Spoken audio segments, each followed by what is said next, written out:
Assalamualaikum warahmatullahi wabarakatuh. Selamat pagi, apa kabar anak-anak? Berjumpa lagi dengan pelajaran bahasa Indonesia.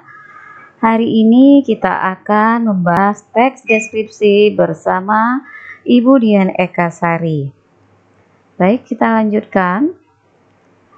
Kompetensi dasar kita pada hari ini adalah pada 3.1 dan 4.2. Sementara tujuan pembelajaran kita hari ini adalah setelah proses pembelajaran, peserta didik diharapkan dapat mengidentifikasi ciri-ciri teks deskripsi dari isi, tujuan, isi, dan bahasa. Sekarang kita definisi teks deskripsi. Teks deskripsi adalah teks yang menggambarkan suatu objek atau keadaan tertentu dengan rinci-rincinya berdasarkan sudut pandang pribadi penulisnya. Teks ini bertujuan menggambarkan suatu objek sehingga pembacanya seolah-olah menyaksikan langsung suatu objek dengan sejelas-jelasnya.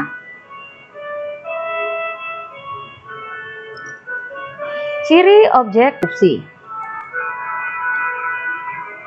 Apa yang terpikir di benak kalian saat melihat gambar-gambar ini?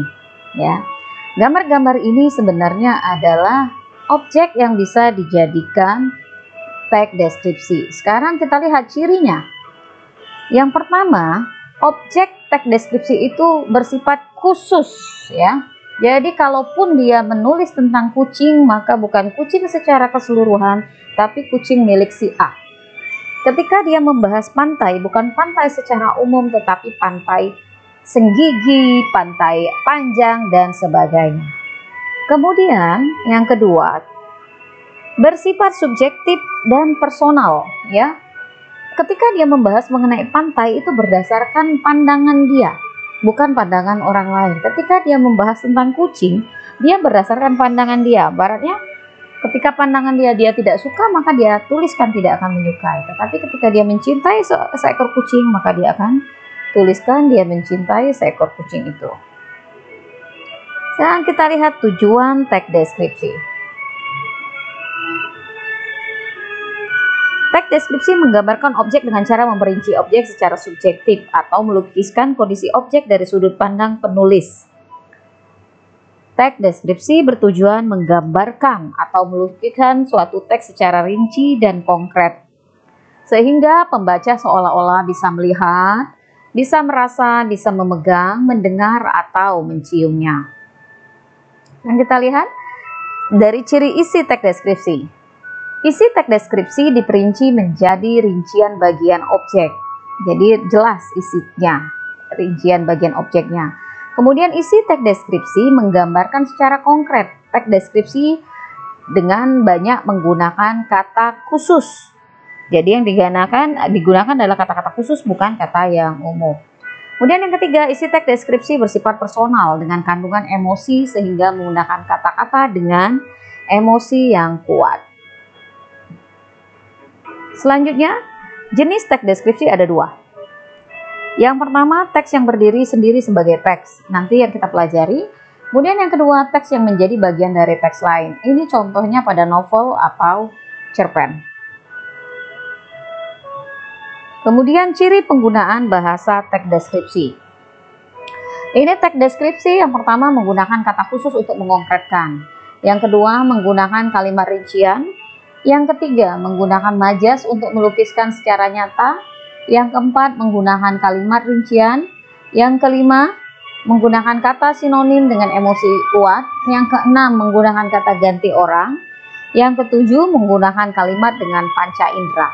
Khusus untuk pembahasan mengenai kaidah bahasa atau penggunaan bahasa akan kita bahas pada materi selanjutnya. Sekarang kita lihat pada contoh teks deskripsi yang mana objeknya, yang mana isinya, yang mana jenisnya. Ini ada teks deskripsi judulnya Jojo Kucingku. Aku mempunyai kucing namanya Jojo. Meski tidak kupelihara dari kecil, aku sangat menyayanginya. Bulunya yang lembut dengan belang abu-abu membuatnya terlihat lucu menggemaskan. Selain itu, matanya yang bening terlihat berbinar manakala ia mengeong meminta makan. Sebagai kucing ras Madura, sepintas Jojo mirip seperti kucing hutan. Sehingga ketika ada temanku yang datang, dia merasa takut melihat postur tubuh Jojo yang gagah. Namun sebenarnya tidak, ia sangat patuh dan selalu menjadi teman tidurku. Jojo juga sering menjadi alarm agar aku bisa bangun subuh untuk menunaikan sholat. Setiap pukul 04.30, Jojo selalu mengeong di kakiku meminta keluar kamar, lalu ia akan segera menuju tempat makannya. Berbeda dengan kucingku sebelumnya, Jojo tidak susah untuk dirawat dan tidak rewel. Apabila ia ingin buang air besar atau air kecil, ia akan mengeong di depan pintu dapur. Begitu dibuka pintu, ia akan segera keluar. Selang beberapa menit kemudian, dia akan masuk ke rumah lagi dan memilih tidur di kursi ruang tamu tempat favoritnya. Nah, ini teks tentang Jojo kucingku. Kita lihat objek yang ada di sini namanya Jojo. Kucing namanya Jojo. Kemudian yang kedua, tujuannya apa tujuan teks ini? Tujuannya menggambarkan tentang hewan peliharaan yang bernama Jojo. Yang ketiga, di sini rinciannya tentang fisik dan tingkah Jojo. Tingkahnya bagaimana? Fisiknya bagaimana? Matanya bening, bulunya lembut, belang abu-abu. Sikapnya bagaimana? Lucu, menggemaskan. Ini ya, di sini digambarkan bagaimana tingkah si Jojo, termasuk ketika ia mengeong di depan pintu dapur dan sebagainya. Nah, di sini perasaan apa yang ada pada si pemilik ini terhadap kucingnya? Ia sangat menyayangi Jojo kucingnya. Dan yang terakhir, teks ini jenisnya adalah teks yang berdiri sendiri, bukan teks yang merupakan bagian dari teks yang lain. Nah, inilah contoh teks deskripsi berdasarkan objek, isi, ya, jenis, dan tujuannya. Apakah kalian paham? Kalau belum paham, kita akan bahas lebih lanjut dalam diskusi dan dilanjutkan dengan evaluasi. Demikianlah pembelajaran kita hari ini. Ibu akhiri dengan ucapan billahi taufiq wal hidayah. Wassalamualaikum warahmatullahi wabarakatuh.